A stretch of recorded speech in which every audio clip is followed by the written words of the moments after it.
مفتی صاحب میاں بیوی کے چند بنیادی موٹے موٹے حقوق بیان کر دیں، مختصر وضاحت کر دیں، تاکہ آج کل میاں بیوی اتنے موٹے موٹے آ رہے ہیں، ان کے حقوق بھی موٹے موٹے، پراٹھے کھا کھا کے، پیزے کھا کھا کے، دونوں کیا ہو رہے ہیں؟ موٹے موٹے۔ تو موٹے موٹے حقوق جو اللہ رسول نے بیان کیے ہیں وہ یہی ہیں کہ عورت پر لازم ہے شوہر کی اطاعت کرے، یہ شوہر کا بنیادی حق ہے۔ وہ اپنے آپ کو شوہر کے پیرالل نہ سمجھے، وہ سمجھے کہ گھر کا سربراہ یہ شوہر ہے، یہ بنیادی حق ہے شوہر کا، اور شوہر کے ذمے ہے اس کا بنیادی نان نفقہ۔ حدیث میں آتا ہے جو خود کھائے وہی اس کو بھی کھلائے، جو خود پہنے وہی اس کو بھی پہنائے، مطلب اسی اسٹینڈرڈ کا۔ تو یہ اس کا بنیادی حق ہے، اور اسے ٹائم دے، یہ بھی بنیادی حقوق میں داخل ہے۔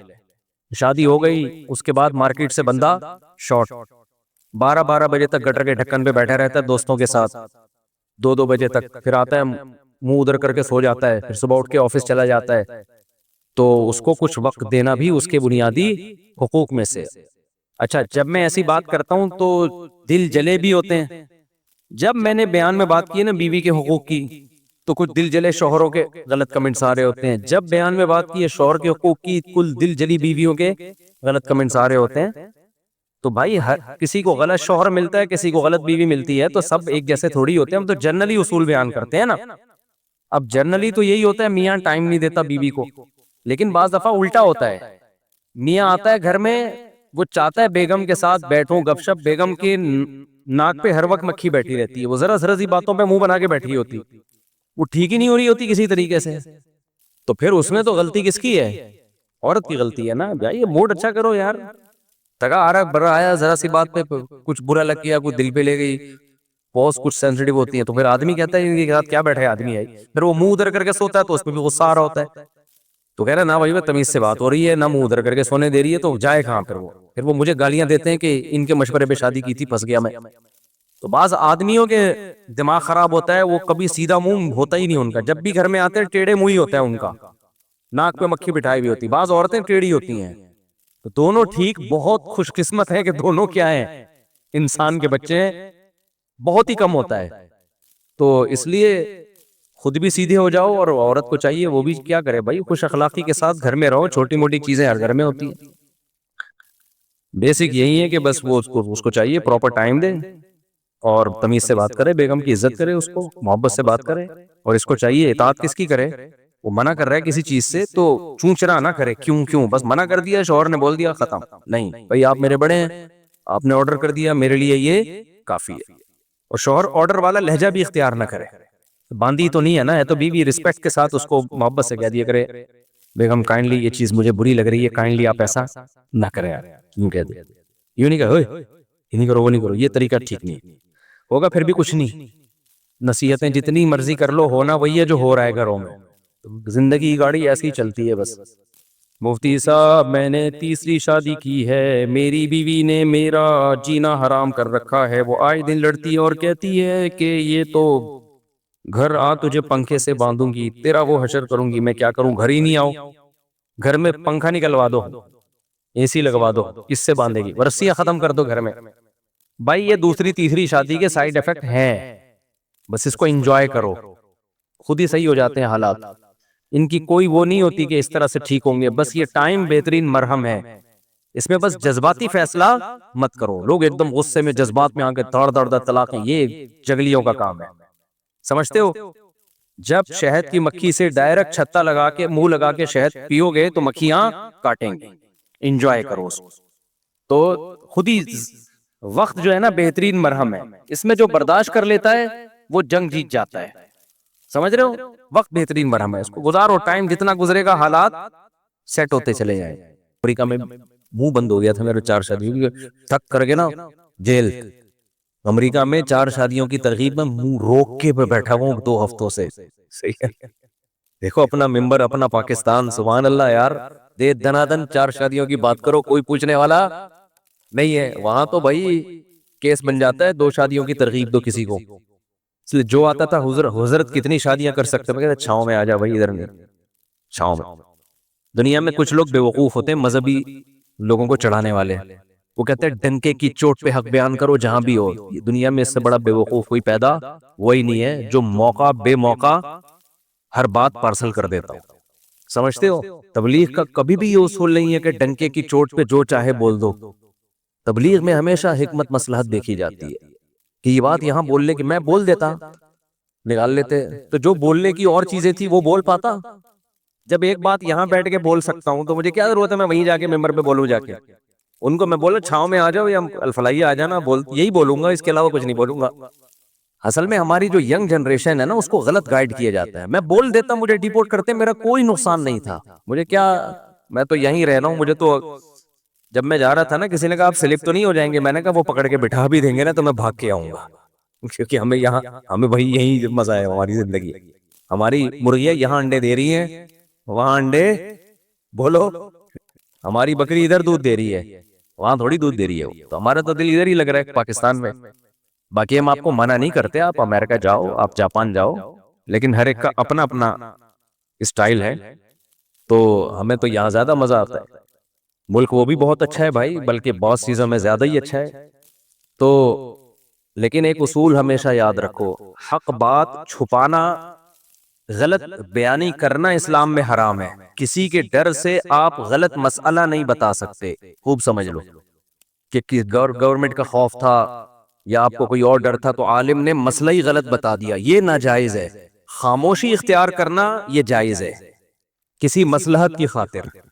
سمجھتے ہو؟ یہ حدیث سے ثابت ہے. تو بے موقع بات, وقت بے وقت بات کر کے ایسی بات کرنا جس سے کوئی فائدہ نہ ہو, نقصان اس کا زیادہ ہو, تو یہ جائز نہیں ہے. ایسی تبلیغ, خاموشی اختیار کرنا جائز ہے. اور یہ حدیث سے ثابت ہے. نبی صلی اللہ علیہ وسلم نے بیت اللہ کی 4 دیواری بڑا کرنے کا ارادہ کیا کہ اس کو تھوڑا سا کھینچ کے آگے لے جائیں, جو ابراہیم علیہ السلام نے جہاں تک بنائی تھی. لیکن آپ نے کہا کہ لوگ نئے نئے مسلمان ہوئے ہیں, وہ یہ سمجھیں گے کہ میں بیت اللہ کی ہیئت کو تبدیل کر رہا ہوں, جو ابراہیم علیہ السلام کی عمارت تھی اس کو تبدیل کر رہا ہوں. حالانکہ تبدیل نہیں کر رہے تھے, آپ تو اسی پہ قائم کر رہے تھے, لیکن آپ نے خاموشی اختیار کی کہ چھوڑ دو ایسے ہی. لوگ کنفیوز ہوں گے, کیوں؟ کلم الناس علی قدر عقولہم, لوگوں سے ان کی عقل کے حساب سے بات کیا کرو. کچھ باتیں ٹھیک ہوتی ہیں لوگوں کی مینٹل لیول سے اوپر کی. اب نبی صلی اللہ علیہ وسلم حکم دیتے کہ بیت اللہ کو حتیم تک لے آئیں, حتیم تک. تبھی ہم طواف حتیم سے باہر سے کیوں کرتے ہیں, پورا بیت اللہ کور ہو جائے. تو آپ اگر حکم دیتے تو جو پرانے صحابہ تھے جن کا ایمان بہت مضبوط تھا وہ تو دل و جان سے مان لیتے. جو نئے نئے لوگ مسلمان ہو رہے تھے, ابھی اسلام پر ان کو 100% اطمینان نہیں تھا, وہ شک میں پڑ جاتے کہ بھئی یہ تو صدیوں سے جو کعبہ چلا آ رہا ہے اسی کو کیا کر رہے ہیں, چینج. اور ایک ابراہیم علیہ السلام سے ان کو محبت بھی تھی, تو کون ہر ایک کو جا کے سمجھاتا نہیں بھائی اصل میں وہ تھا یہ نہیں تھا. تو آپ نے فرمایا چھوڑو, ایسے ہی رہنے دو اس کو. کیوں؟ طواف جو ہے وہ تو پھر بھی ہو ہی رہا ہے نا پورا, وہ تو مکمل ہو رہا ہے, کوئی شرعی مسئلہ تھوڑی اس سے فرق پڑ رہا ہے اس سے. آج تبلیغ میں اس بات کا لوگ خیال نہیں کرتے کون سی بات کدھر کہنے کی ہے اور کون سی بات میں کہاں خاموش رہنا. آپ باپ کو تبلیغ کرنا شروع کر دو, ابا یہ کیا کرو, ابا یہ کیا کرو, ابا کو غصہ آ رہا ہے تو کیا کہا جائے گا, بھائی آپ چپ ہو جاؤ. باپ کو تبلیغ کرنا اس اسٹائل میں آپ کے ذمے نہیں ہے. اب وہ کہے میں حق تو بیان کروں گا چاہے کچھ بھی ہو, ٹنکے کی چوٹ پہ بیان کروں گا, تو ٹنکے کی چوٹ پہ تیرا سر پہ چوٹ لگے گی, تیرے ابا کا ڈنڈا لگے گا, اس کے بعد تو کچھ بیان کرنے کے قابل نہیں رہے گا. سمجھتے ہو؟ ہاں, اس میں یہ ضرور ہے کہ مصلحت میں اور بزدلی میں تھوڑا سا فرق ہے. بعض دفعہ بزدلی کی وجہ سے انسان خاموش ہوتا ہے, اس کو مصلحت کا نام دے رہا ہوتا ہے, اور بعض دفعہ مصلحت کی وجہ سے خاموش ہو رہا ہوتا ہے. لوگ جو اس سے دشمن ہے وہ اس کو بزدلی کا نام دے رہے ہوتے ہیں. دونوں میں بڑا فرق ہے, سمجھتے ہو؟ بزدلی کی بیس پہ خاموش رہنے کی اجازت نہیں ہے, مصلحت کی بیس پہ خاموش رہنے کی اجازت ہے.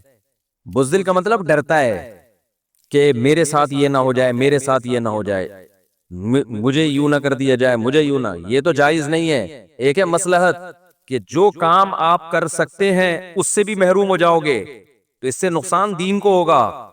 جیسے نبی صلی اللہ علیہ وسلم اگر حکم دیتے کہ نہیں بھئی دیوار کو بڑھا دو, ہم کسی سے نہیں ڈرتے, بھائی بات ڈرنے کی نہیں ہے. جو نئے نئے لوگ اسلام قبول کر رہے ہیں ان کا دین داؤ پہ لگ جائے گا, اس سے نقصان کس کو ہوگا؟ اسلام کو ہوگا. پھر جب اسلام مضبوط ہو گیا, طاقتور ہو گیا, تو پھر خلیفہ نے جب نبی صلی اللہ علیہ وسلم کے دنیا سے جانے کے بعد, خلفائے راشدین کے جانے کے بعد جو بادشاہ آئے انہوں نے یہ حدیث جب ان کے پاس پہنچی تو انہوں نے بیت اللہ کو حتیم تک بڑھایا. وہی فتنہ ہوا. تو کچھ لوگوں نے کہا نبی کے دور میں نہیں تھا, آپ صحیح حدیث دکھا رہے ہیں ان کو. انہوں نے کہا بھائی نبی کے دور میں نہیں تھا, انہوں نے گرا دیا. پھر کوئی بڑھا رہا ہے, کوئی گرا رہا ہے. امام مالک نے فتویٰ دیا بھائی اس کو بڑھانے کی اجازت نہیں. حالانکہ بخاری کی صحیح حدیث ہے کہ یہاں تک ہے, یہاں تک نہیں ہے. لیکن نہیں, امت کی مصلحت کہ ان میں پھوٹ نہ پڑے, یہ سب سے اہم ہے شریعت میں. سمجھتے ہو کہ نہیں سمجھتے؟ آج بعض مذہبی اسکالر کیا کرتے ہیں, کہیں ممبر پہ لے جا کے بٹھا دو, اس علاقے میں پڈا ڈال دیں گے جا کے, ایسے ایسے مسائل بتانا شروع کر دیں گے, لوگوں کی مینٹل لیول سے اوپر کی باتیں, حیات ممات کے جھگڑے اور جو کیا کیا. جو پنجاب میں آپ جھگڑے جا کے دیکھو, عام پبلک حیران ہوتی ہے یار یہ ہو کیا رہا ہے. تو خاموشی اختیار کرنا جائز ہے, مصلحتاً, بزدلی کی بیس پہ نہیں, واقعی مصلحت ہو. لیکن غلط بیانی شریعت میں جائز بولو نہیں ہے. اور دوسری بات, مصلحت اور بزدلی میں باریک لائن ہے. بعض دفعہ مصلحت ہوتی ہے, لوگ اس کو بزدلی سمجھ رہے ہوتے ہیں کہ یہ مولوی ڈرتا ہے. بھائی ڈرتا نہیں ہے, مصلحتاً خاموش ہے. کیوں؟ بہت ساری مصلحتیں ہو سکتی ہے, تو لوگ کہتے ہیں ڈر گیا, ڈر نہیں رہا ہوتا وہ. اور بعض دفعہ ڈر رہا ہوتا ہے, اس کو نام کیا دے رہا ہوتا ہے, مصلحت کا. یہ بھی ہوتا ہے, اصل میں جو ڈر رہا ہے تو نام اس کو مصلحت کا دے رہا ہوتا ہے. تو یہ فرق کرنا صاحب حکمت کا کام ہوتا ہے. تبھی اللہ تعالیٰ نے قرآن میں جس نعمت کو سب سے بڑی نعمت قرار دیا ہے نا, وہ ہے حکمت. یؤتی الحکمت من یشاء, جس کو چاہتا ہوں حکمت دیتا ہوں. یہ حکمت یہی تو ہے کہ آپ کو پتہ چل جائے تکبر اور استغنا میں فرق, آپ کو تواضع میں اور احساس کمتری میں فرق پتہ چل جائے. استغنا الگ چیز ہے, تکبر میں انسان اکڑتا ہے, استغنا میں بھی اکڑتا ہے. لیکن استغنا کی اکڑ اللہ کو پسند ہے, تکبر کی اکڑ اللہ کو پسند بولو نہیں ہے. دونوں میں فرق ہے. ایک ہے تواضع, ایک ہے احساس کمتری. تواضع اللہ کو پسند ہے. بعض دفعہ تواضع نہیں ہوتی, احساس کمتری کی وجہ سے مرا جا رہا ہوتا ہے, زمین میں گڑا جا رہا ہوتا ہے. وہ سمجھتا ہے میں بہت متواضع تھوڑی ہے تجھے تو تیرے اللہ جو اللہ نے صلاحیتیں دی کم بخت تجھے انہی کا ہی پتہ نہیں ہے, تو کچھ دنیا میں کر ہی نہیں سکتا. ابھی میں تواضع کسے کہتے ہیں, احساس کمتری کسے کہتے ہیں, تکبر کسے کہتے ہیں, استغنا کسے کہتے ہیں, مصلحت اور بزدلی, یہ الگ الگ مستقل ٹاپکس ہیں. اترانا الگ چیز ہے, شکر گزاری الگ چیز ہے. بعض دفعہ انسان اپنی نعمتیں لوگوں کے سامنے بیان کر رہا ہوتا ہے, وہ اترا نہیں رہا ہوتا, وہ شکر گزار ہوتا ہے. یہ عمل اللہ کو پسند ہے, لیکن یہی بیان کرنا بعض دفعہ اترانا کہلاتا ہے, فخر کہلاتا ہے. یہ اللہ کو پسند نہیں ہے. تو صاحب حکمت بتائے گا کہ کس کا عمل تکبر اترانا ہے اور کس کا عمل شکر گزاری ہے. ہمارے حضرت مفتی رشید احمد صاحب جب آ کے بیٹھتے مجلس میں, تو جو آدمی ان کے مزاج سے واقف نہیں تھا نا, وہ جب اپنی تعریفیں کرتے تو نیا آدمی سمجھتا ہے ان کے اندر تو بڑے اترا رہے ہیں, بھائی میرے اندر یہ خوبی, میرے اندر یہ خوبی, مجھے اللہ نے یہ دیا. تو وہ سمجھتے شو مار رہے ہیں. ہم چونکہ ان کی صحبت میں رہ چکے تھے, ہمیں پتا تھا شو نہیں مار رہے ہیں. ان کے مزاج میں شو ہے ہی نہیں, ان کے مزاج میں اللہ نے شکر گزاری کا جذبہ دیا ہے. نہیں یار یہ زیادہ پیچیدہ ہو گیا, اب دوبارہ آ رہا ہوں واپس, زیادہ گاڑا ہو گیا میرا خیال ہے بیان. تو یہ ہر چیز میں نا ایک الگ الگ ٹاپک ہے. یہ تو خیر میں جو مثال دے رہا تھا کہ ایک آدمی بیان کر رہا ہے 99 چیزیں غلط, ایک چیز صحیح. تو کوانٹٹی کے لحاظ سے غلط باتیں زیادہ ہیں, صحیح باتیں کم ہیں. دوسرا بیان کر رہے ہیں 99 صحیح ایک غلط. تو لوگ دیکھتے ہیں یار 99 باتیں تو صحیح کر رہے ہیں نا, چلو ایک غلط کر رہا ہے, کوئی بات نہیں. بھائی یہ کسی کو جانچنے کا طریقہ بولو نہیں ہے. اسلام میں کوانٹٹی سے زیادہ ویلیو کس کی ہے, کوالٹی کی. اس کی دلیل کیا ہے؟ قیامت کے دن اعمال, گناہ اور نیکیاں گنی جائیں گی یا تولی جائیں گی؟ بولو بھائی جو زیادہ نیکیاں لایا ہے جنت میں جائے, ایسا ہونا چاہیے, کیا خیال ہے؟ جو کم نیکیاں لایا ہے جہنم میں جائے؟ نا نا نا نا نا, اللہ نے کہا نہیں, زیادہ اور کم کی تو میں نے بات ہی نہیں کی ہے. یہ جو زیادہ لے کر آئے گا 99 نیکیاں اور ایک گناہ لایا, تو 99 نیکیاں چل بھائی جا جنت میں, ایک گناہ ہے تو چل بخش دیا. اور جو لایا 99 گناہ اور ایک نیکی, اس کو کہاں جانا چاہیے؟ بلکہ 51 نا, بھائی اللہ میاں یوں فرما دیتے کہ جو زیادہ نیکیاں لائے گا وہ جنت میں، جو زیادہ برائیاں لائے گا وہ کہاں؟ جہنم میں۔ یہ معیار ہونا چاہیے تھا نا۔ تو پھر جو 51 نیکیاں اور 49 گناہ لایا اسے کہاں جانا چاہیے؟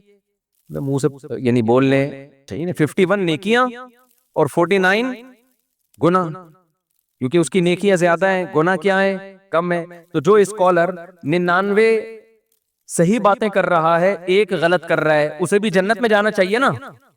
کیا خیال ہے بھائی صاحب؟ کوئی چارٹرڈ اکاؤنٹنٹ کے ایکویشنز تو نہیں حل کروا رہا آپ سے بیٹھ کے نا، سیدھی سیدھی مثالیں دے رہا ہوں بھائی۔ تو جو 99 نیکیاں لایا ہو ایک گناہ، اسے کہاں جانا چاہیے؟ جنت میں، کیونکہ نیکیاں زیادہ ہیں، گناہ کیا ہے؟ کم ہے۔ لیکن اللہ میاں کے ہاں یہ معیار نہیں ہے۔ اللہ میاں نے یہ نہیں فرمایا جو زیادہ نیکیاں لائے گا وہ جنت میں، جو زیادہ گناہ لائے گا وہ جہنم میں۔ نا نا نا، اللہ میاں نے فرمایا فمن ثقلت موازینہ، جس کی نیکیوں کا پلڑا جھک گیا، وزنی ہو گیا، چاہے ایک ہی نیکی ہو، بعض دفعہ ایک ہی نیکی اتنی بھاری ہوگی، اور جس کے گناہوں کا پلڑا جھک گیا، پلڑے پر ہوگا، سمجھتے ہو؟ پلڑے پر ہوگا حساب کتاب۔ اب اس میں مبہم رکھ دیا بھائی، ایک گناہ ہو سکتا ہے وزنی بہت ہو سکتا ہے، وہی ساری نیکیوں کو کھا کے ختم، اور ایک نیکی ہو سکتی ہے، ہو سکتا ہے ایسی خاندانی وزن ویٹ اتنا ہو کہ سارے زندگی کے گناہوں کو اژدہے کی طرح کھا کے ختم۔ تو اس سے پتا چلتا ہے بھائی جو اسکالر 99 غلط باتیں کر رہے ہیں، ایک صحیح کر رہے ہیں، تو اس کا مقابلہ اس سے نہیں کرانا جو 99 صحیح کر رہا ہے ایک غلط۔ نا نا نا، دیکھنا ہے کہ وہ جو ایک غلط ہے اس کا ویٹ کتنا ہے۔ اگر 99 صحیح ہے، ایک غلط ہے، لیکن وہ غلط بہت وزنی ہے، تو وہ ایک غلط بھی اس اسکالر کے گمراہ ہونے کے لیے کافی ہے۔ تو جب بھی جناب غامدی صاحب کہنا کہ مشقت کی وجہ سے روزہ چھوڑ سکتے ہیں، تو ان سے بولے ٹھیک ہے، سفر میں اگر ٹینشن نہ ہو تو پھر چھوڑ سکتے ہیں کہ نہیں چھوڑ سکتے؟ ابھی دیکھو ہوا کیا ہے، میں امریکہ سے آ رہا تھا نا، تو ہمارے ساتھ ایک دوست میرے، میں نے کہا اس دفعہ ہم خاندانی روزہ رکھے گا سفر میں، خاندانی روزہ۔ انہوں نے کہا یہ کیا ہے بھائی؟ اب ہم امریکہ سے اڑے ہیں کراچی کی طرف، تو سورج کے مخالف سمت میں ہم جا رہے ہیں، سمجھ میں آ رہی ہے نا بات؟ سورج کے مخالف سمت میں، دن رات بہت اسپیڈ سے چینج ہو رہا ہے۔ میں نے کہا زندگی کا مختصر ترین روزہ رکھتے ہیں ہم، ثواب پورا ملے گا، گارنٹی ہے، ٹھیک ہے نا؟ کیونکہ دن بہت چھوٹا ہو رہا ہے نا۔ ابے سورج کی کیا ہو گیا، سورج ادھر کو جا رہا ہے، آپ ادھر کو جا رہے ہیں، تو جلدی جلدی صبح صادق بھی جلدی ہوگی، ظہر بھی جلدی، عصر بھی جلدی، مغرب بھی جلدی۔ تو میں نے کہا ہم روزے کا ثواب کیوں ضائع کریں بھائی؟ اب جب ہم شکاگو سے اڑے، وہاں صبح کے 5 بج رہے تھے، 5 بجے صبح صادق تھی۔ ہم جب راستے میں پہنچے ہیں تو شکاگو کے ٹائم کے مطابق 12 بجے صبح صادق ہوئی ہے، یعنی ہم تو 8 بجے اڑ گئے نا، تو 12 بجے میں نے کہا کھڑکی سے باہر جھانکنا نہیں، ہم یہی سمجھیں گے ہم شکاگو میں ہی ہیں، امریکہ میں ہی ہیں، گھڑی امریکہ کے حساب سے۔ رات 12 بجے میں نے کہا بھائی ہم سحری کر کے نیت کر لی روزے کی، صبح 10 بجے ناشتے میں روزہ افطار ہوگا ہمارا۔ رات کو تو سونا ہی تھا، جہاز میں تھوڑا اونگی رہا ہوتا ہے نا آدمی۔ میں نے کہا یوں سمجھو کہ رات 12 بجے ہم ڈنر کر رہے ہیں اور صبح ناشتہ کریں گے 10 بجے، تو یہ ڈنر آپ سحری کی نیت سے کرو اور صبح 10 بجے ناشتہ آپ نے افطاری کی نیت سے کرنا ہے۔ تو صبح ہم نے اپنے دماغ کو امریکہ کے حساب سے بے وقوف بنایا تاکہ روزہ بھی ہو اور آسانی سے روزہ ہو جائے۔ وہ الگ بات ہے کہ صبح 10 بجے ہم دبئی ایئرپورٹ پہ تھے جہاں مغرب کی اذانیں ہو رہی تھیں، گھڑی ہم نے چینج نہیں کی، ہم نے کہا ہم یہی سمجھے گا ہم 10 بجے کھا رہے ہیں۔ تو کہہ رہے یہ کون سا روزہ ہوا؟ میں نے کہا ثواب پورا ملے گا، یہ روزہ کیا؟ پھر میں نے کہا دیکھو ہم نے نمازیں بھی تو ٹھکا ٹھک 5 نمازیں پڑھی ہیں نا، ورنہ اتنی جلدی جلدی نمازیں کہاں آتی ہیں بھائی؟ تو اللہ میاں اگر ہم سے بولے کہ میں تمہیں روزے کا ثواب نہیں دے رہا، یہ کون سا روزہ ہوا؟ تو ہم کہیں گے اللہ پھر نماز کیوں فرض کی تو نے ہمارے اوپر؟ یہ کون سی نماز ہوئی؟ 13 گھنٹے میں 5 نمازیں آتی ہیں کیا؟ ابے کیا ہو گیا؟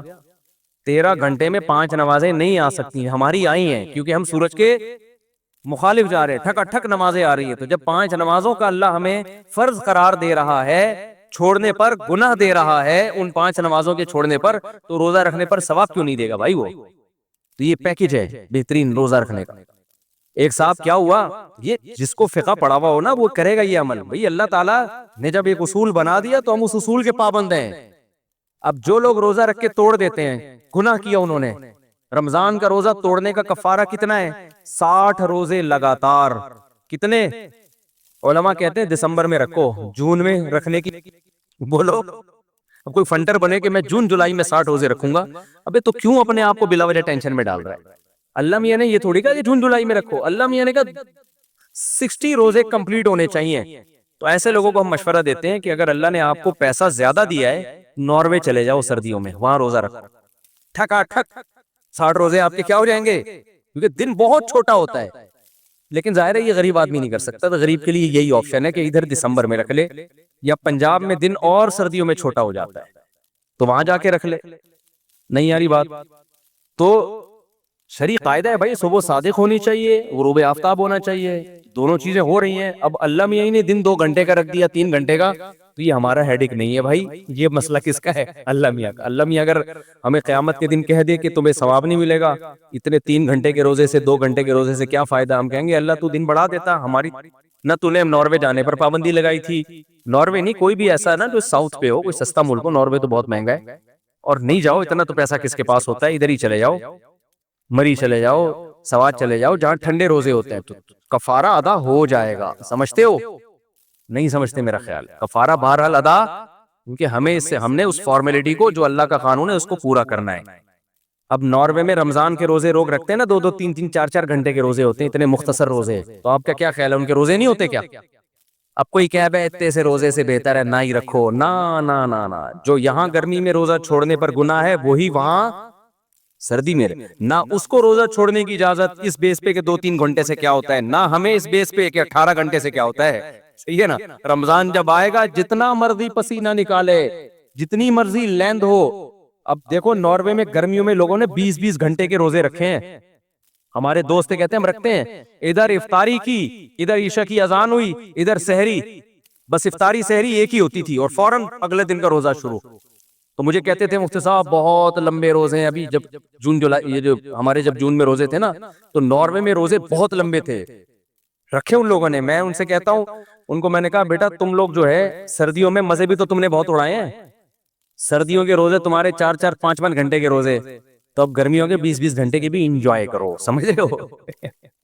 تو ابھی تو صرف اس پہ بتانے کے لیے کہ دین کس سے سیکھنا ہے بھائی؟ علماء سے سیکھنا ہے. ہاں 2 نمبر ہوتے ہیں علماء میں، لیکن 1 نمبر بھی کس میں ملیں گے آپ کو؟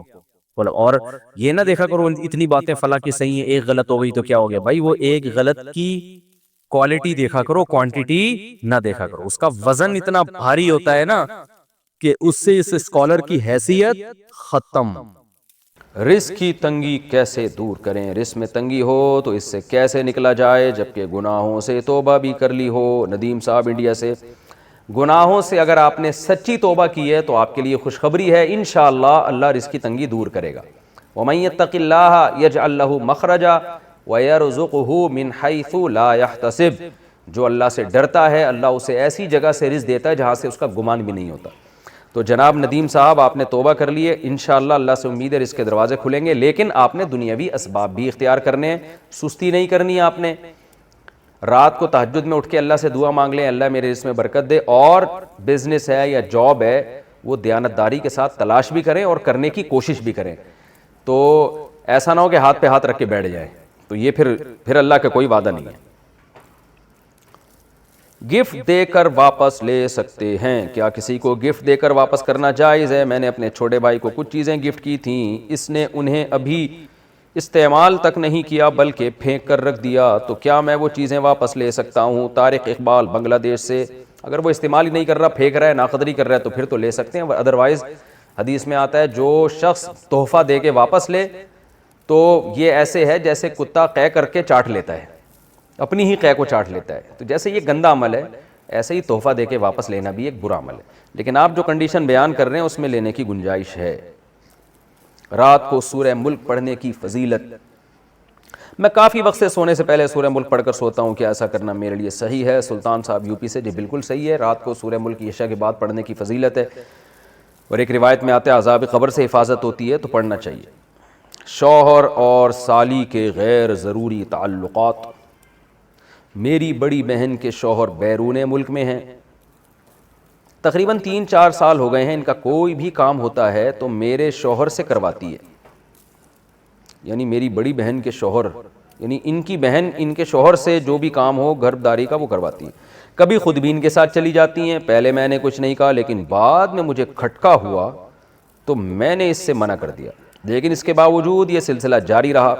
کئی دفعہ میری شوہر سے لڑائی بھی ہوئی اس بارے میں, مگر وہ بولتے ہیں کہ ہمارا دل صاف ہے. اب میں بہت پریشان ہو گئی ہوں, مجھے کیا کرنا چاہیے؟ آپ نے غلطی کی ہے. کتنا بھی دل صاف ہو, سالی نامحرم ہے, بھابھی نامحرم ہے, ان کے ساتھ بے تکلف ہونا, ہا ہا ہو ہی گپیں لگانا, ان کے ساتھ شاپنگ کے لیے بازار میں جانا حرام ہے, ناجائز ہے. اسلام نے پابندی لگائی ہے. اس بحث میں اسلام آپ کو پڑھنے کی اجازت ہی نہیں دیتا کہ آپ کی نیت کیا ہے. یہ غیر مسلموں کے مسائل ہیں. وہ لوگ کیا کرتے ہیں, ایکچولی ہمارا دل صاف ہے اور ایکچولی کچھ نہیں ہوتا, یہ تو بھابھی تو بہن کی طرح ہوتی ہے اور سالی تو آدھی گھر والی ہوتی ہے وغیرہ وغیرہ. تو ان کا کلچر دیکھیں آپ کیا ہو چکا ہے, برباد ہو چکا ہے. گھروں میں کتنی بدکاریاں ہو رہی ہیں. تو اللہ تعالیٰ نے جب قرآن میں پابندی لگا دی کہ تمہاری بیوی ہے, اس کی بہن سے, وہ بہن تم سے پردہ فرض ہے, تو آپ کیوں اس سے فری ہو رہے ہیں؟ تو جب آپ کے شوہر آپ کے سالی جو ہے نا اس سے بے تکلف ہو رہے تھے, آپ کو ان کو ڈرانا چاہیے تھا اللہ کے عذاب سے. مرد یہ گڑبڑ کر رہے ہوتے ہیں کہ ہمارا دل صاف ہے. آپ بولیں بھائی آپ کا دل صاف ہے یا نہیں ہے, آپ کوئی فرشتے نہیں ہیں. آپ کی شادی مجھ سے ہوئی ہے, میری بہن سے نہیں ہوئی, اور اپنی بہن کو بھی سیدھا کر دیں کہ تم کیوں اس سے فری ہو, کہ میرے شوہر سے تم کیوں فری ہو رہی ہو. تو یہ بحث ہی غلط ہے کہ دل صاف ہے یا خراب ہے. اسلام نے بیسک پر ہی پابندی لگا دی ہے. تو بھابھی پر بھی لازم ہے کہ وہ دیور سے پردہ کرے.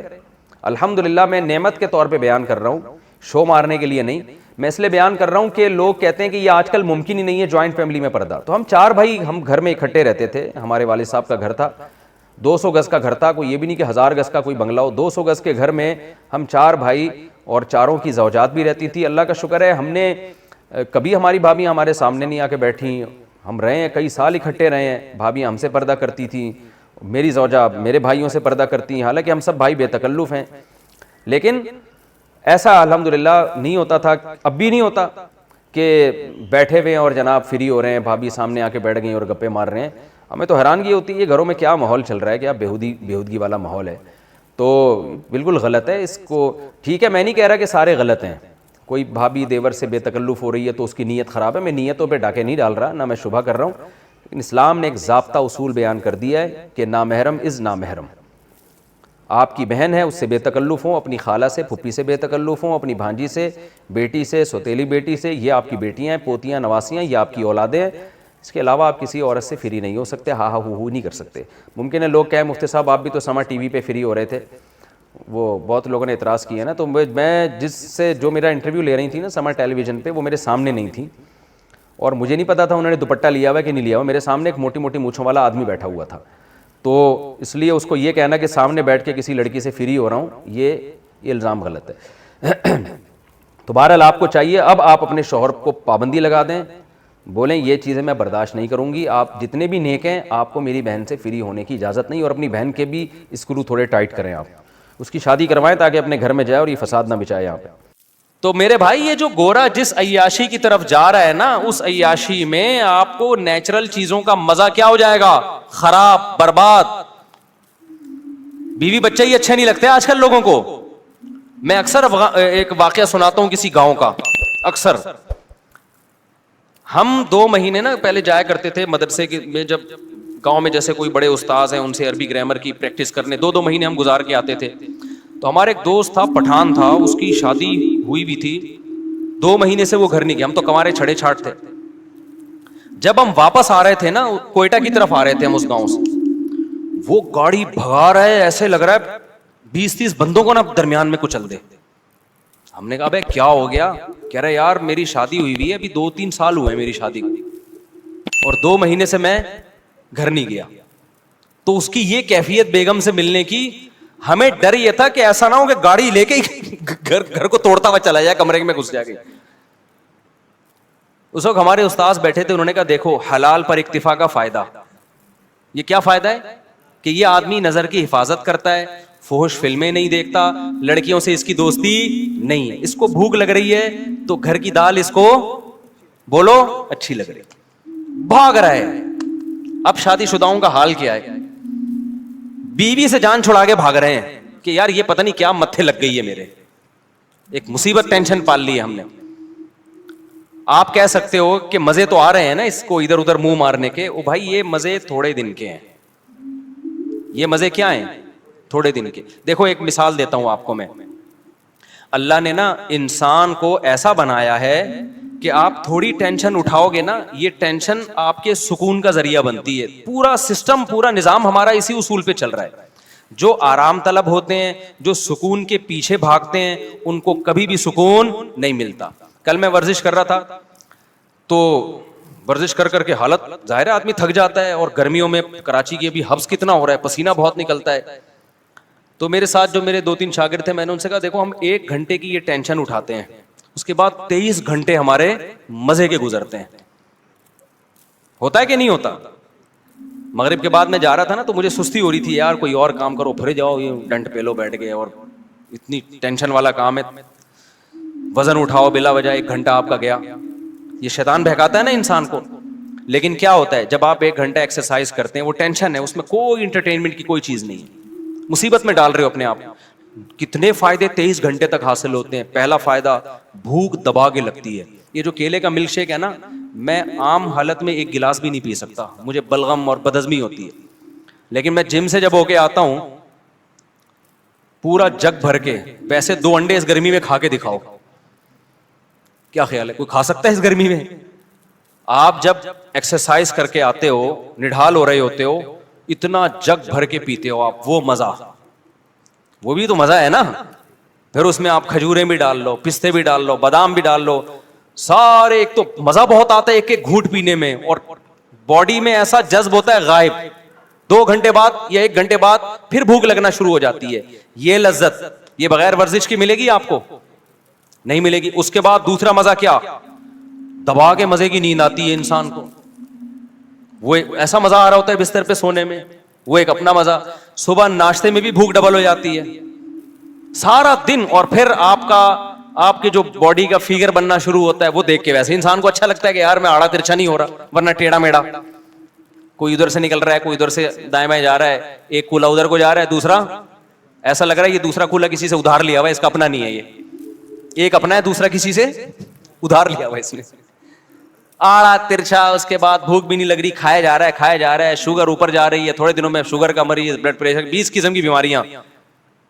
تو 1 گھنٹہ جو آپ نے ٹینشن اٹھائی، اس ٹینشن نے 23 گھنٹے آپ کو خوشیاں دی ہیں. یہی جاگنگ میں بھی ہوتا ہے. آپ صبح جاگنگ کر کے دیکھیں، خوب پسینہ نکالیں، بہت ٹینشن ہوگی آپ کو، یار تھک گیا ہوں، سانس پھول گیا، بھاگتے رہیں. اس کے بعد آپ کیا کریں؟ نہائیں، اتنا مزہ آتا ہے. پھر اس کے بعد آپ کو کھانے میں مزہ آتا ہے. سارا دن ایسے آنکھوں کی روشنی تیز رہے گی، دماغ ایسا فریش. میرے ایک دوست تھے، آڑے ترچھے ہو گئے نا بہت زیادہ، بہت ٹیڑے میڑے ہو گئے. میں نے کہا بھائی تو ایک دن اللہ کا واسطہ بھاگ لے اللہ کا واسطہ. وہ زبردستی ان کو بھگایا ہم نے، اور ہمت کر کے نا سانس پھولا. میں نے کہا بھاگ، بہت بھگوایا ہوں. اگلے دن کہتے ہیں یار آج کا دن تو میرا عجیب ہی، ایسا لگ رہا ہے میں کسی اور دنیا میں ہوں، جنت میں آ گیا میں. کہہ رہا ہے ایسا لگ رہا ہے میں کسی جنت میں ہوں آج. میں نے کہا دیکھو وہ 1 گھنٹے کی ٹینشن نے آپ کے 23.5 گھنٹے اچھے گزار دی. خوب سمجھ لیں یہی اصول ہے. جو لوگ علم حاصل کرتے ہیں، ہم نے 7-8 سال علم حاصل کیا مدرسے میں، انتہائی سخت ٹینشن والا ٹائم گزارا ہے میں نے مدرسے میں. لوگ سمجھتے ہیں مدرسے میں بیٹھتے تھے تو پیڑے کھاتے تھے وہاں بیٹھ کے. 8 سال 9 سال جو میں نے مدرسے میں گزارے ہیں، میں اب تو بیان میں بھی بتاتا ہوں، بعض دفعہ چھپ چھپ کے روتا تھا میں، کیونکہ وہ ساری انٹرٹینمنٹ جو ہماری کالج کی، جب گھر سے نکلتے تھے ایس ایم سائنس کالج میں جاتے تھے، تو آپ کو پتا ہے کراچی میں جو کالج میں جاتا ہے تو کالج کے علاوہ وہ ہر جگہ جاتا ہے، ایجوکیشن کا کوئی سیٹ اپ ہی نہیں ہے. تو ہم جا رہے ہیں، ہمیشہ 2 گھنٹے لیٹ پہنچ رہے ہیں، راستے میں گولا گنڈا کھا رہے ہیں، خربوزے والا کھا رہے ہیں، اور وہ مستیاں، پھر کیپ، اور وہ یہ والا گلاس، وہ جو لونڈے لپاڑے ہوتے ہیں ہمارے دوست سارے وہی نا، کیپ پہنا ہوا، بھی اسٹائل، پڑھائی گئی تیل لینے. وہاں گئے تو پتہ ہی نہیں چل رہا ہمارا پیریڈ کون سا چل رہا ہے بھائی، ٹھیک ہے نا. پھر بیٹھے، پھر امتحان کے دنوں میں کانپ رہے ہیں، تو پھر محنتیں ہو رہی ہیں، وہ کسی طریقے سے ٹیوٹر لگوا کے، جو ہی ہوتا ہے آج کل کہ بھائی پھر ٹیوشن پڑھ رہے ہیں وہ. لیکن مزے بہت تھے کالج میں. جب ہم مدرسے میں گئے ہیں بھائی، وہاں تو پڑھنا پڑ رہا ہے بیٹھ کے، رات 11 بجے تک مطالعہ. 8 سال ہم نے اس طرح سے، پھر فجر کی نماز کے بعد کلاسیں شروع ہو جاتی تھی ہماری. فجر کے بعد، فجر سے ظہر تک کلاسیں، پھر تھوڑی دیر آرام، پھر اس کے بعد تکرار، اسٹڈی، مطالعہ، عصر کے بعد بیان، 15-20 منٹ ہمیں ٹہلنے کے، چائے پینے کے ملتے تھے. اس کے بعد پھر مغرب کے بعد مطالعہ، اسٹڈی کر رہے ہیں، پھر عشاء کے بعد، عشاء سے پہلے کھانا کھایا، کھانے کے بعد پھر کتاب لے کے بیٹھ گئے. 7-8 سال کنٹینیو یہ کنڈیشن، آپ سوچو کیا حال ہوا ہوگا. لیکن اس 7-8 سال نے میں فارغ ہوا ہوں 99 میں مدرسے سے، وہ 93 میں گیا تھا، 99 میں فارغ ہوا. وہ جو 7-8 سال تھے اس ٹینشن نے اگلے 23 سال سے ٹینشن فری بنایا ہوا ہے ہم کو. نہیں یہ بات میرا خیال ہے سمجھ میں. یعنی اس نے جو ہمیں آگے کی جو زندگی تھی وہ کیا ہو گئی. اگر اس وقت ہم آوارہ گردی کرتے، ابے نہیں یار کون پڑھے گا مدرسے میں یار، تو بھائی چل کالج میں پڑھ لے، ابے چھوڑ یار، تو ابھی کیا کر رہے ہوتے؟ بنٹے کھیل رہے ہوتے، اسنوکر کلب میں گھسے ہوئے ہوتے کہیں، صحیح ہے نا، وہ کھیل رہے ہوتے اور بے روزگاری کے تانے دے رہے ہوتے، ابے پاکستان سے بھاگو یار، یہاں سے اس ملک میں کچھ رکھا ہوا ہی نہیں ہے یار، یہی باتیں کر رہے ہوتے. ابے تو نے تیر کیا مارا ہے، تو نے محنت کیا کی ہے. 4 شادیاں تو دور کی بات، ابھی ایک کو ترس رہے ہوتے. کچھ بھی ہوتا، اور اگر الٹے سیدھے طریقے سے پیسہ آ بھی جاتا تو بہت سے لوگ غلط طریقے سے پیسہ کما لیتے ہیں. تو پیسے سے کرتے کیا ہم؟ جب علم نہیں ہوتا تو وہی پیسہ آپ کی بربادی کا ذریعہ بن جاتا ہے. میں نے پیسے والے زیادہ ڈپریشن میں دیکھے ہیں غریبوں کی نسبت. ہمارے استاذ ہمیں کہا کرتے تھے 7-8 سال لگ کے محنت کر کے پڑھ لو، ہمیشہ آپ مستقبل کیا ہو جائے گا، استاذ ہمیں بتایا کرتے تھے. بلکہ ہمارے استاذ تو ہمیں یہاں تک کہا کرتے تھے کہ دیکھو جو چیز مارکیٹ میں کم ہوتی ہے اس کی ویلیو زیادہ ہوتی ہے. مدارس کے طلبہ میں آج کل محنت کا جذبہ کم ہو گیا ہے. تم اگر محنت سے پڑھو گے تو تمہاری ویلیو بہت زیادہ ہو جائے گی. یا تو سبھی پڑھ رہے ہوتے ہیں نا بہت محنت سے، تو پھر تمہاری کوئی حیثیت نہیں تھی، تمہاری محنت ضائع جاتی. انہوں نے کہا پڑھنے والے بہت کم ہیں. اس طرح سے ہمیں اساتذہ موٹیویٹ کرتے تھے. تو اب دیکھو کتنا فائدہ ہو گیا اس کا، چاہے دین کی لائن میں ہو چاہے دنیا کی لائن میں ہو. دنیا کے ایک اصول ہے کہ جو اپنے آج کو کل کے لیے قربان کرتا ہے، تھوڑی قربانی دے گا اس کا آؤٹ پٹ بہت زیادہ ہوگا. انہی دنوں میں ہمیں یاد ہے ہمارے استاذ ایک واقعہ بتایا کرتے تھے ہمیں موٹیویشن کے لیے. کہتے تھے دیکھو جو لوگ قرآن کی تلاوت کرتے ہیں کتنا اٹک اٹک کے پڑھتے ہیں، تلاوت کی اکثر توفیق بھی نہیں ملتی، روزانہ پلان کرتے ہیں آج ہم نے آدھا پارا پڑھنا ہے، آج 1 پارا پڑھنا ہے، پھر پڑھا نہیں جا رہا ہوتا. ابا مر جاتے ہیں ان کے ثواب کے لیے نہیں پڑھا جا رہا ہوتا قرآن ان سے. حافظ کیا کرتا ہے 3-4 سال محنت کر کے رٹا لگا کے یاد کر لیتا ہے. یہ 3-4 سال کی محنت ہے، پھل پوری زندگی اٹھاتا ہے حافظ. تراویح میں قرآن پڑھا بھی رہا ہے، سن بھی رہا ہے، جب چاہے مزے سے روانی میں سے. ایک آدمی 1 گھنٹے میں 1 پارا ختم کرتا ہے، حافظ 20-25 منٹ میں 1 پارا آرام سے ختم کر لے. 2-3 سال کی محنت ہوئی، پھل کیسے مل رہا ہے؟ زندگی بھر کا. میں نے بھی اسی طرح قرآن حفظ کیا، بیٹھا رہتا تھا. میرے والد صاحب آ کے دیکھتے ہیں بھائی اتنی محنت کر رہا ہے. مجھے پتا تھا یار یہ تھوڑے دن کی محنت ہے، پھل کیا ہے. اب آپ دیکھو نا بیان میں کیسے میں قرآن کی آیتیں پڑھ رہا ہوتا ہوں. اگر میں حفظ نہ کرتا تو کیا میرے بیان میں جان پیدا ہوتی؟ نہیں جان پہ. میں بار بار قرآن اٹھا کے منگوا رہا ہوتا یار یہ والی آیت ذرا. اول تو آیتیں ذہن میں ہی نہیں آتی. پھر ہم نے تراویح پڑھانا شروع کی حفظ کی وجہ سے. اس تراویح میں قرآن ریوائز ہوتا ہے اور قرآن کے معنی اور معارف کھلتے ہیں. اگر وہ میں نے 6 مہینے کا تقریباً ٹائم ہوگا جو اسٹرگل اور محنت کر کے قرآن حفظ کیا. اگر وہ 6 مہینے میں ٹینشن نہ اٹھاتا تو آج میں آپ کے سامنے اس طرح سے بیان نہ کر رہا ہوتا جس طرح آپ سن رہے ہیں بیٹھ کے. وہ 6 مہینے ٹف محنت کی، اس کا پھل پوری زندگی کے لیے الحمدللہ مل رہا ہے. تو چاہے دین ہو دنیا ہو، جو قربانی دیتا ہے، جو ٹینشن اٹھاتا ہے، ٹینشن اس سے دور بھاگتی ہے.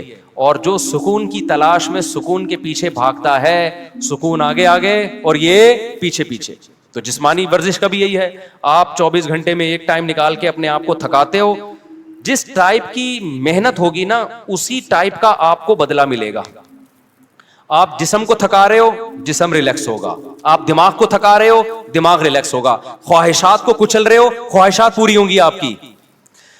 نہیں آئی بات؟ آپ اپنی حرام خواہشات پہ کنٹرول کرتے ہو نا، جنسی خواہشات پہ، آپ کی جنسی خواہشات پوری ہوں گی. حلال میں اللہ لذت کو ڈبل کر دے گا. نہیں آ رہی بات میرا خیال. آج آپ اپنے آپ کو فحش فلموں سے روک لیتے ہو کہ میں اپنی خواہشات کچھ لوں گا. آج آپ اپنے آپ کو یہ ہاتھ بات اور یہ غلط کاریوں سے روک لیتے ہو کہ میں اپنی خواہشات کو قربان کروں گا.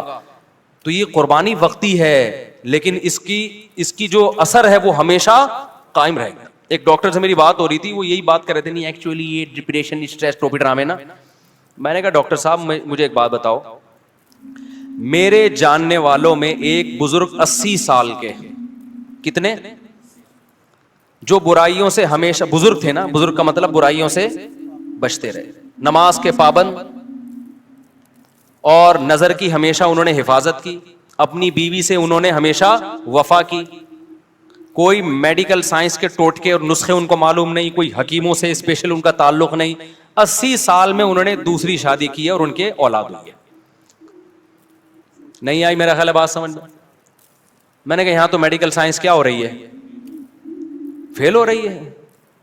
نہ انہوں نے کبھی فوش فلم دیکھی, نہ انہوں نے کبھی آڑے ترچے الٹے سیدھے کام کیے, نظر کی ہمیشہ حفاظت کی.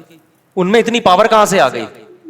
میں نے کہا ہمارا فلسفہ یہ ہے بھائی کہ جو ان برائیوں سے بچے گا وہ زیادہ پاورفل ہوگا.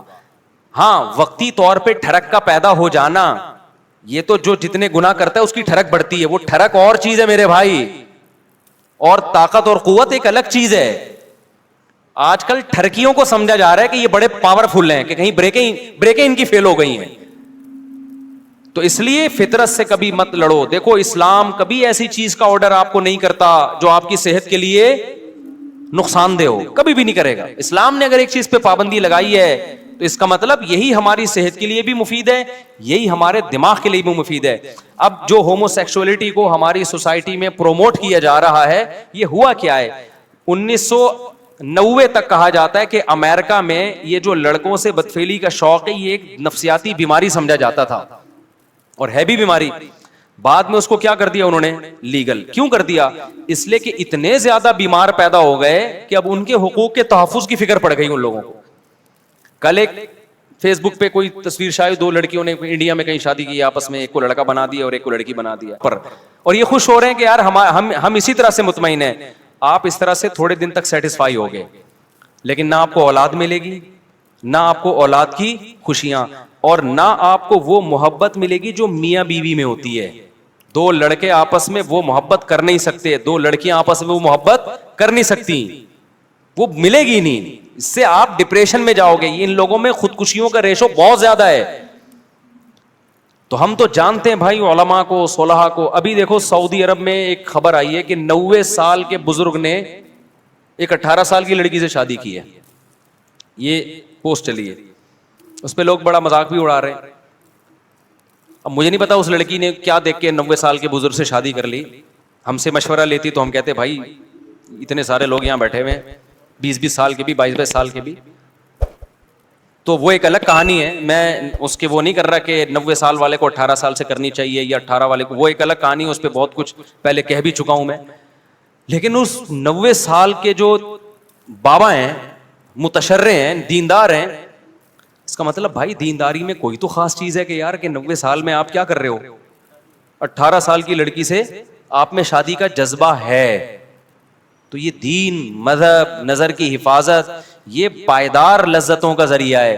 اور یہ جو وقتی طور پر آپ اپنی خواہشات بڑھا کے جو کرتے ہو نا جو کام, یہ وقتی ہیں, لیکن لانگ ٹرم زیادہ ٹائم گزرنے کے بعد یہ ساری چیزیں آپ کی باڈی کو بھی ڈیمیج کر رہی ہیں اور آپ کی کھوپڑی کو بھی ڈیمیج کر رہی ہیں.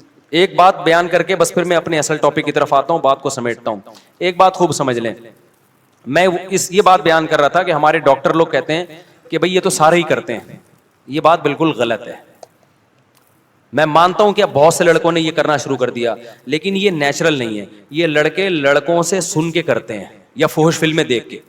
ہم کئی اپنے دوستوں کو جانتے ہیں جو بلوغت کی دہلیز پہ قدم رکھا, نہ انہوں نے فحش فلم دیکھی, نہ ان کے آڑے ترچھے دوست تھے, ان کی شادیاں 25, 26, 30 سال میں ہوئی, زندگی میں ایک دفعہ بھی انہوں نے یہ کام نہیں کیا.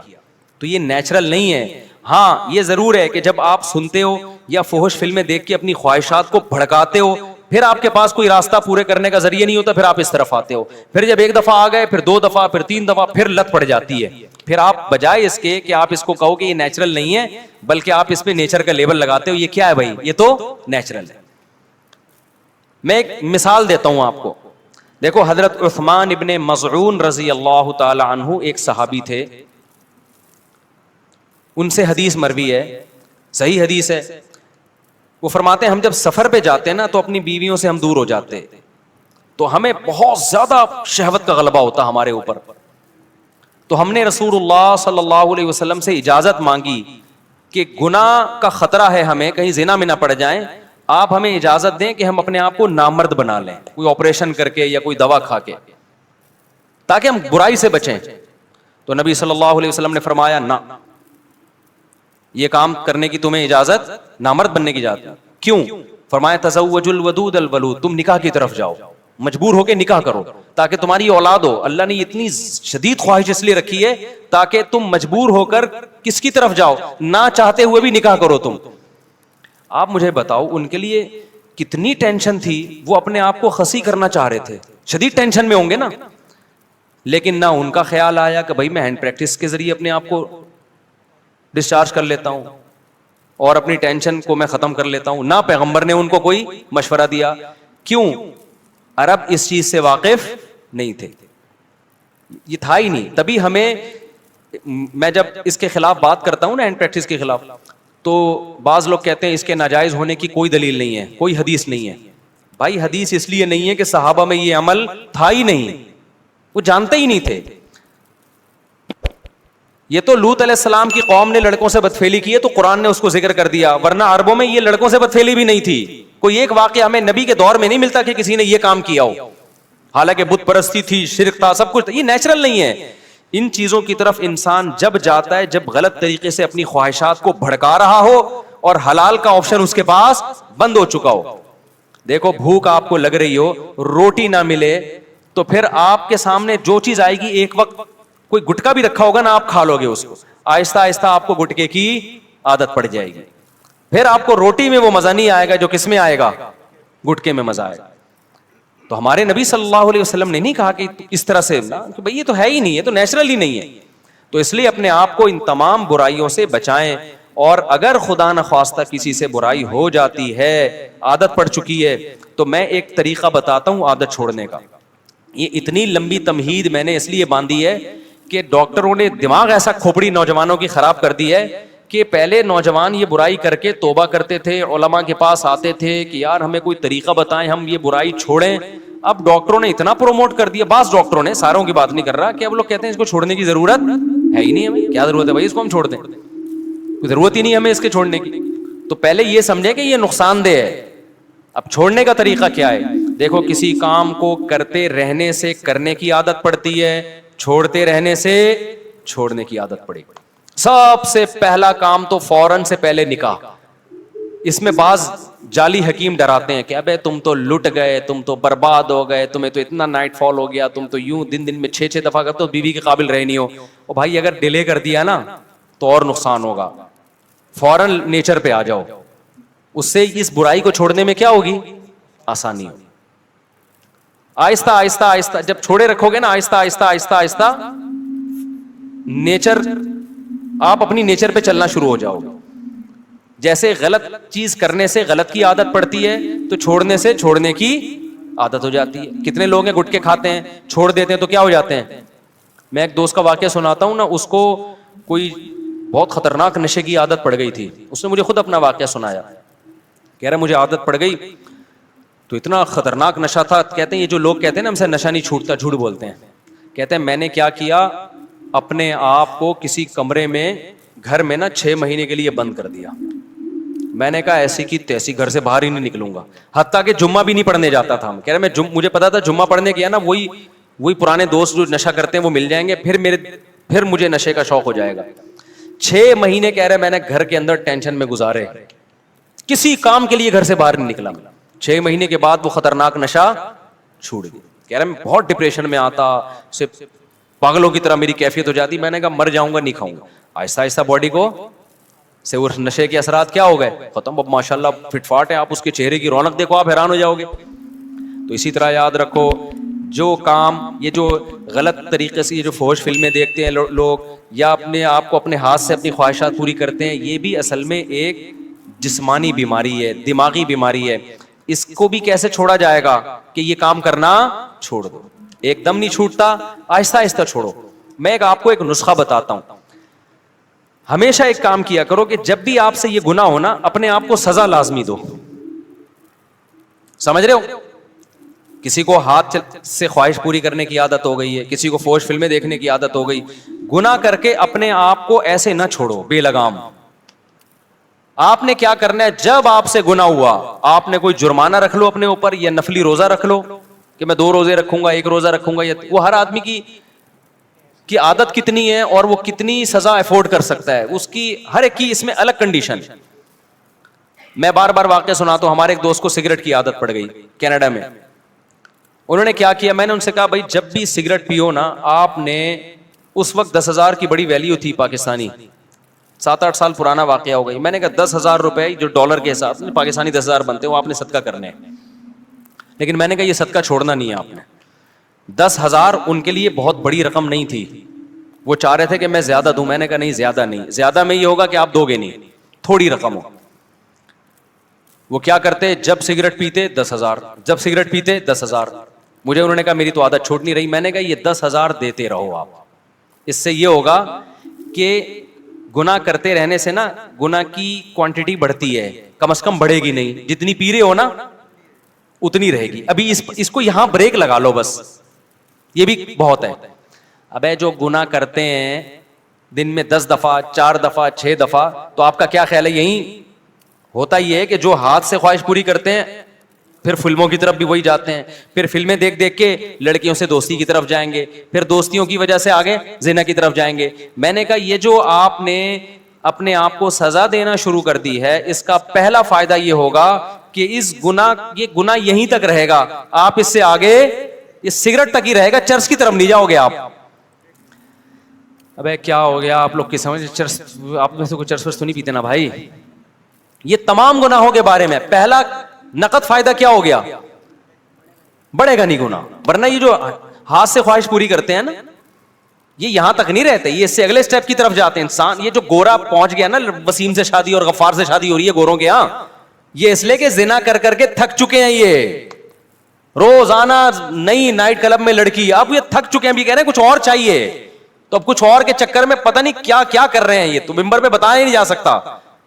انسان خواہشات کا غلام ہے, خواہشات پوری کرنا شروع کر دے, اس کی بریکیں فیل. وہ کہتے ہیں اور کچھ نیا چاہیے, کچھ نیا چاہیے, عذاب میں آ جاتا ہے.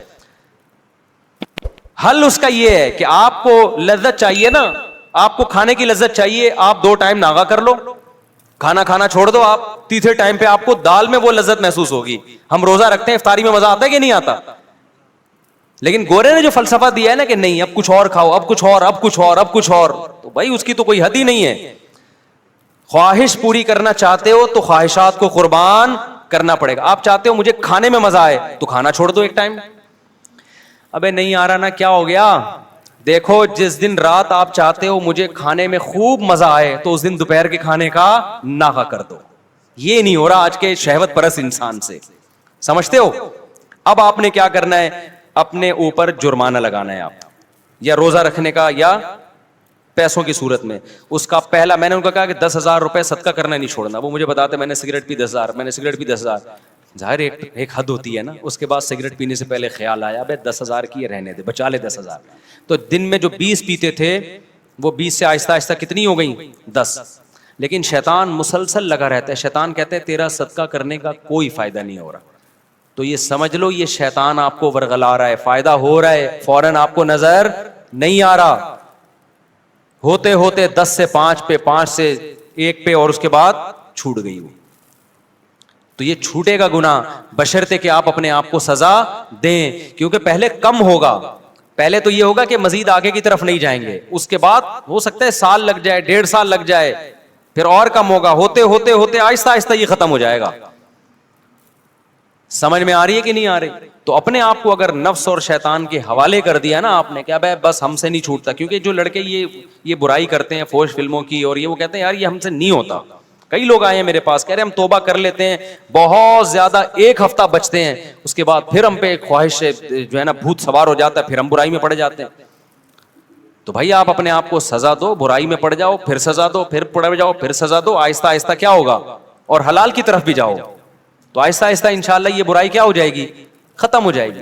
اور اللہ تعالیٰ آپ کو حلال میں وہ لذت عطا فرمائیں گے جو ایک شخص کو حرام میں میسر نہیں ہے. وہ کیفیت ہو جائے گی جو گاڑی لے کے بھاگ رہا تھا, ٹھیک ہے نا, وہ کیفیت ہو جائے گی. بھاگ رہا تھا گاڑی لے کے, پتہ نہیں کتنے لوگ بیچ میں مار دیے ہوں گے اس نے اپنی بیوی سے محبت کے چکر میں.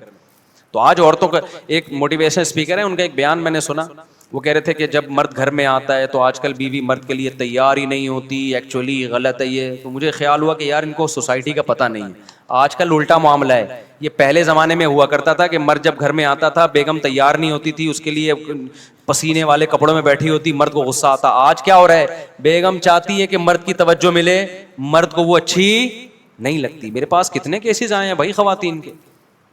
اسلام آباد میں تھا, ایک خاتون آئی, کہہ رہی میرا میاں مجھے دیکھتا ہی نہیں ہے, مجھ میں دلچسپی نہیں ہے اس کو. آج کل یہ مسئلے ہو گئے ہیں. وجہ کیا ہے, وہ انٹرنیٹ پر فلموں میں ادھر ادھر اتنے ڈیزائن مختلف قسم کے دیکھ رہا ہے کہ اس کو اپنی گھر کی مرغی دال برابر لگ رہی ہے. تو اس سے آپ سمجھ رہے ہو آپ کی بیوی کا نقصان ہو رہا ہے. نانا نانا میرے بھائی, پہلے کس کا نقصان ہو رہا ہے, آپ کا نقصان ہو رہا ہے. کیونکہ یہ جو مزے ہیں نا باہر کے, یہ تھوڑے دنوں میں ویسے ہی ختم ہونے والے ہیں. انسان کی باڈی ایک حد تک لذتوں کو کی عادت ہوتی ہے اس کو, اس کے بعد اس کو اس میں لذت آنا ختم ہو جاتی ہے. اس کے بعد تھوڑی اس کو گھر بھی گیا اور باہر بھی گیا. اور ویسے بھی ایک خاتون تو بہت شکایت کرتی تھی, میرا میاں ادھر ادھر عورتوں میں منہ مارتا ہے, میں کیا کروں. اس کے بچے بھی تھے, میں نے کہا گزارا کرو. کہہ رہی اتنے, میں نے کہا تھوڑے دن میں بڈھا ہو جائے گا, اس کے بعد ان عورتوں نے اس کو ویسے ہی لفٹ نہیں کرانی. تو وہ چونکہ یہ 15 سال پرانا واقعہ ہے, 15 سال پہلے کی بات ہے, کچھ دن پہلے اس خاتون کا فون آیا, میرا میاں بڈھا ہو گیا ہے. اب وہ لڑکیوں کے پیچھے بھاگ رہا ہے, لڑکیاں اس کو لفٹ نہیں کرا رہی, اور اس کے بھی جذبات ٹھنڈے ہو گئے. میں نے کہا تھا 15 سال گھر, کیونکہ گھر ٹوٹنے میں بڑے نقصان ہوتے ہیں بعض دفعہ. تو اس لیے میرے بھائی نظر کی حفاظت کرو, فحش فلموں سے اپنے آپ کو بچاؤ. 80 سال میں انشاءاللہ آپ کیا کرو گے, ایک اور شادی کر رہے ہوگے, اور پھر میڈیا پہ آپ کا مذاق اڑایا جا رہا ہوگا. 90 سال 80 سال کا ہو کے 18 سال کی لڑکی سے شادی کر رہا ہے.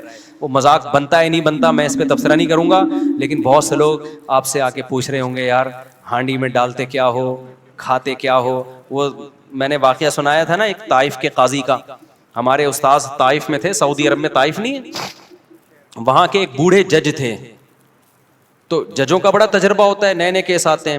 تو ہمارے استاذ نے ان سے پوچھا کہ حضرت آپ کے پاس اتنے عرصے سے آپ کورٹ میں فیصلے کر رہے ہو, کوئی بڑا یونیک قسم کا کیس آیا ہو آپ کے پاس. تو جج صاحب نے کہا کہ میرے پاس ایک بڑا یونیک کیس آیا. 4 عورتیں آئیں میرے پاس, 4 جوان عورتیں, انہوں نے اپنے شوہر کے خلاف کیس کیا کہ وہ اس نے ہمیں ٹینشن دی ہوئی ہے مسلسل. سمجھ رہے ہیں, ٹینشن سے مطلب یہ کہ سکون ہی نہیں ہے اس کو. اب میں ظاہر ہے زیادہ اتنی ڈیٹیل میں جاؤں گا نا, تو ٹینشن دی ہوئی ہے. تو اس کو کہو کہ بھائی تھوڑا سا ناغہ کرے وہ ہمارے پاس آنے میں.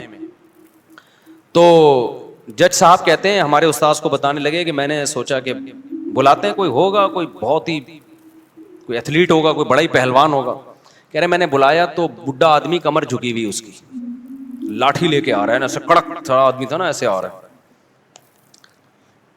کہہ رہے میں نے کہا یار یہ اس عمر میں اس نے 4 جوان عورتوں کو ٹینشن دی ہوئی ہے بھائی, ہیں بھائی, پرہیزگار آدمی تھا, نیک پرہیزگار. تو یار یہ اس عمر میں اس نے ان کو ٹینشن دی ہوئی ہے. آج تو جوان آدمی کی 4 ہونا تو وہ گھر سے بھاگ جائے, ٹھیک ہے نا, جو حالات ہمارے نوجوانوں کے چل رہے ہیں. تو کہہ رہے میں اس کو لے گیا الگ کمرے میں, میں نے کہا سزا وزا کیس ویس تو بعد میں, پتا کھاتا کیا ہے, خوراک کیا ہے تیری. کہہ رہے اس نے کہا میری خوراک کچھ بھی نہیں, زیتون, کھجور, اونٹنی کا دودھ, بس یہ 2-4 چیزیں ہی تھیں, یہ 2-4 جو آرگینک چیزیں ہیں بس. تو کہتے ہیں پھر میں نے اس کو بتایا بھائی تیری عورتوں نے تیرے خلاف کیس کیا ہے تو تھوڑا سا ہاتھ ہلکا رکھ بھائی تو. تو کہتے ہیں اس نے کہا بوڑھے نے کہ میں ان کے خرچے پورے کرتا ہوں کہ نہیں کرتا, ان کی پوری ذمہ داریاں اٹھاتا ہوں کہ نہیں اٹھاتا, ان سے پوچھو. تو ان سے پوچھا کہ اس نے کہا جی خرچے میں کوئی کمی نہیں ہے. اس نے کہا پھر جب میں ان کے حقوق پورے کر رہا ہوں تو ان پر لازم ہے کہ میرے حقوق بھی پورے کریں. یہ کام فحش فلمیں دیکھنے والے اور یہ جو اپنے آپ کو ہاتھ چلا چلا کے بیڑا غرق کیا ہوا ہے نا, یہ غیر مسلموں میں دیکھ لو میرے بھائی. ہمارے دوستوں امریکہ میں گوروں کے ساتھ بھی رہے ہیں, کہتے ہیں یہ تو گولیاں کھائے بغیر نا یہ نہیں جا سکتے عورت کے پاس. نامردی کی بیماری انگریزوں میں یہاں سے بہت زیادہ ہے, حالانکہ صحتیں ان کی ہم سے اچھی ہوتی ہیں. کیوں؟ نیچر سے ہٹ گئے ہیں. سمجھ رہے ہو کہ نہیں سمجھ رہے؟ ہم نیچر پر ہیں. تو اپنے آپ کو ان جدید تحقیقات کی بھیٹ مت چڑھاؤ.